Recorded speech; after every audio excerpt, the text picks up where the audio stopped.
Hello dear friends, I am Dr. Shravya, fertility consultant from 49 Hospital, Secunderabad. So ఇవాళ మనం will discuss about normal menstrual cycle అండి. అసలు egg ఎలా release అవుద్ది, ప్రెగ్నెన్సీకి గర్భసంచి లైనింగ్ ఎలా తయారవుద్ది అనే దాని గురించి డిస్కస్ చేసుకుందాం. సో నార్మల్గా ఆడవాళ్ళకి ఏంటంటే ఒక నెలసరి మెన్స్ట్రల్ సైకిల్ అనేది ఒక 28 to 30 డేస్ లోపు ఉంటే అది నార్మల్ మెన్స్ట్రల్ సైకిల్ అంటాం. 28 to 35 డేస్ రేంజ్ వరకు నార్మల్. సో ఈ 28 to 35 డేస్లోనే మనకి పీరియడ్స్ ఎందుకు వస్తాయి, అసలు ఈ పీరియడ్స్ లేట్గా ఎందుకు వస్తాయి అనే దాని గురించి తెలుసుకుందాం. సో 28 to 35 డేస్ సైకిల్ అంటే దెర్ ఆర్ 2 సైకిల్స్ అండి. ఇందులో మెయిన్గా ఏంటంటే ఒక ఓవేరియన్ సైకిల్ అంటాం, ఇంకొకటి యూట్రైన్ సైకిల్ అంటాం, అంటే ఎండోమెట్రియల్ సైకిల్.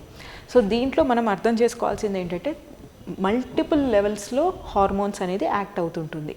బట్ మెయిన్గా బ్రెయిన్ తర్వాత ఓవరీ అంటే అండాశయం అండ్ దెన్ గర్భసంచి, ఈ 3 పార్ట్స్ అనేది ఒక పర్టికులర్ సింక్రోనస్ అంటే ఒక సైకిల్లో లింక్ అయ్యి ఉంటాయి. సో బ్రెయిన్ నుంచి హార్మోన్స్ రిలీజ్ అయ్యి మన అండాశయాల్లో ఎగ్ అనేది ఫామ్ అవ్వటం స్టార్ట్ అవుద్ది. సో ఈ ఎగ్ అనేది ఎక్కడ ఉంటుంది అంటే ఒక వాటర్ బబుల్ ఫాలికిల్ అంటాం. సో వాటర్ బ్యాగ్లో ఉంటుంది. సో ఈ ఫాలికిల్స్ అనేది అండాశయాల్లో చిన్నగా ఉంటాయి.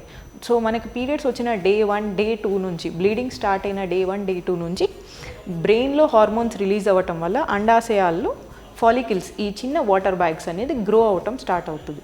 ఇవి మెల్లగా పెరిగి వీటిల్లో ఇమ్మెచ్యూర్ ఎగ్ ఉంటుంది, అంటే ఇంకా మెచ్యూర్ కానీ ఎగ్ ఒకటి ఉంటుంది. సో ఈ ఫాలికిల్స్ అనేది సైజ్ పెరగటం స్టార్ట్ అవుద్ది.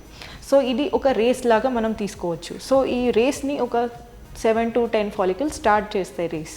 బట్ బై డే 10 ఒక్క ఫాలికిలే సెలెక్ట్ అవుద్ది రేస్ విన్ అవ్వటానికి. సో ఈ ఒక్క ఫాలికిల్లో ఉన్న ఎగ్ స్లోగా మెచ్యూరిటీ గెయిన్ అవుతూ ఉంటుంది. సో బాడీలో ఉన్న హార్మోన్స్ లెవెల్ ఏంటంటే అరౌండ్ డే 12 to డే 16 మధ్యలో పీక్ లెవెల్కి వెళ్తుంది. సో ఈ పీక్ లెవెల్కి వెళ్ళిన తర్వాత ఎగ్ అనేది ఈ ఫాలికిల్ ఏదైతే వాటర్ బ్యాగ్ ఉంటుందో అది ఓవరీ అండాశయానికి బయటకి సూపర్ఫిషియల్గా వచ్చి రప్చర్ అవుద్ది. సో రప్చర్ అయ్యి ఎగ్ అనేది విడుదల అవుద్ది, రిలీజ్ అవుద్ది. సో ఈ రిలీజ్ అయిన ఎగ్ని మన ఫెలోపియన్ ట్యూబ్ అంటాం. సో ఈ ట్యూబ్లో ఇలా పువ్వులాగా ఉంటుంది కదా, విచ్చుకొని ఉంటుంది ఫింబ్రియల్ ఎండ్. సో ఈ విచ్చుకొని ఉన్న ఫింబ్రియల్ ఎండ్ రిలీజ్ అయిన ఎగ్ని క్యాప్చర్ చేస్తుంది. సో పట్టుకొని ఆ ఎగ్ అనేది ఈ మన ఫెలోపియన్ ట్యూబ్లో ట్రావెల్ అవుద్ది. సో ఈ ఎగ్ అనేది ఇక్కడైతే జర్నీ మొదలుపెట్టుద్దో గర్భసంచికి రీచ్ అవ్వను 5 days పట్టుద్దండి. సో ఈ టైంలో ఈ ట్యూబ్లోనే ఏమవుద్ది, ఎగ్ ట్రావెల్ అవుతూ మెచ్యూర్ అవుద్ది. అట్ ద సేమ్ టైం మన హస్బెండ్ వీర్యకణాలు ఈ ట్యూబ్లోంచి పాస్ అయ్యి ఎగ్ని ఫర్టిలైజ్ చేస్తాయి. సో ఫర్టిలైజ్ చేసి ఫామ్ అయిన ఎంబ్రియో అంటే బేబీ పిండం ఈ ట్యూబ్లోంచి ట్రావెల్ అయ్యి గర్భసంచిలో రోల్ అయ్యి 5వ రోజు 6వ రోజు అంటే ఎగ్ విడుదలైన 5వ రోజు 6వ రోజు. బట్ మీ సైకిల్ డేకి వస్తే అది డే 20 to 21 అవుద్ది. సో ఆ టైంలో ఎగ్ అనేది అంటే ఎగ్ ఫర్టిలైజ్ అయిన ఎగ్ ఎంబ్రియో అనేది గర్భసంచిలో అతుక్కుంటుంది. దీన్ని మనం ఇంప్లాంటేషన్ అంటాం. సో ఈ ఇంప్లాంట్ అయిన embryo which happens around day 21. So రఫ్గా మనం క్యాల్కులేట్ చేస్తే డే 1 అనేది మెన్స్ట్రల్ సైకిల్ మనకి పీరియడ్స్ వస్తే అప్పటి నుంచి ఫామ్ అయిన ఎగ్ అరౌండ్ డే 14 రప్చర్ అయ్యి రిలీజ్ అవుద్ది. అది ట్యూబ్లో ట్రావెల్ అయ్యి మీన్వైల్ ఫర్టిలైజ్ అయ్యి స్పర్మ్స్తో ఆ ఫర్టిలైజ్ అయిన ఎగ్ బేబీ ఫామ్ అవుద్ది, ఎంబ్రియో ఫామ్ అవుద్ది.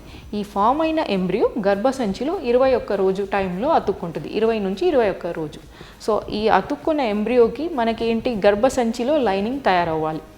సో ఈ లైనింగ్ అనేది కూడా ఎలా స్టార్ట్ అవుద్ది అంటే మనకి పీరియడ్ బ్లీడింగ్ ఆగిపోయిన తర్వాత పెరుగుతున్న ఫాలికల్ ఎగ్తో పాటు గర్భసంచి లైనింగ్ కూడా పెరుగుద్ది. ఎందుకంటే ఈ అండాశయాలు హార్మోన్స్ రిలీజ్ చేస్తాయి, ఈస్ట్రోజన్ అనే హార్మోన్ రిలీజ్ చేస్తుంది.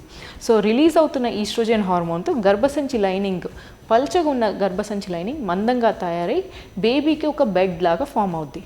సో ఈ ఫామ్ అయిన బేబీ వచ్చి అతుక్కోవాలి. సో దీన్ని మనం ఇంప్లాంటేషన్ అంటాం.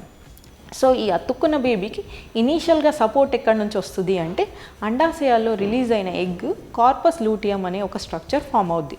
ఈ కార్పస్ లూటియమే మన అతుక్కున్న బేబీకి ఇనీషియల్ టైంలో ప్రెగ్నెన్సీకి సపోర్ట్ చేస్తుంది.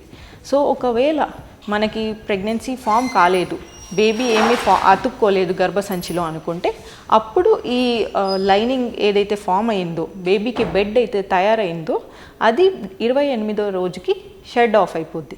సో అప్పుడు మళ్ళీ మెన్స్ట్రల్ సైకిల్ పీరియడ్స్ వచ్చేస్తాయి. సో దిస్ హోల్ ప్రాసెస్ సైక్లికల్గా హ్యూమన్స్లో కంటిన్యూస్గా అవుతూ ఉంటుంది.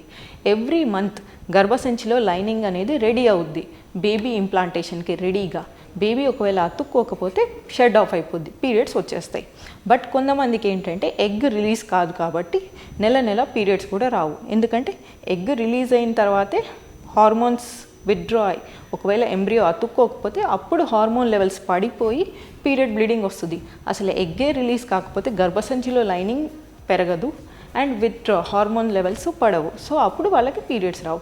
ఇది కామన్గా మనం పీసీఓఎస్ పీపుల్ అంటే పాలిసిస్టిక్ ఓవేరియన్ సిండ్రోమ్ ఉన్న వాళ్ళలో చూస్తూ ఉంటాం ఇర్రెగ్యులర్ సైకిల్స్. సో వాళ్ళకి సబ్ ఫర్టిలిటీ అంటే ప్రెగ్నెన్సీ నిలవను కష్టంగా ఉంటుంది. సో దానికి స్పెసిఫిక్ ట్రీట్మెంట్ తీసుకోవాలి. So hope you understood something about the menstrual cycle. Thank you. మనకి సింపుల్ టెక్నిక్ అనమాట, బ్రీతింగ్ ఎక్సర్సైజ్, ఆక్సిజన్ పెంచుకోవటానికి. ఇవి మనం ఇంట్లో ఈజీగా చేసుకోవచ్చు. అండ్ ఇది తర్వాత మనకి డాక్టర్స్ ఇచ్చే ప్రిస్క్రైబ్ చేసిన మెడికేషన్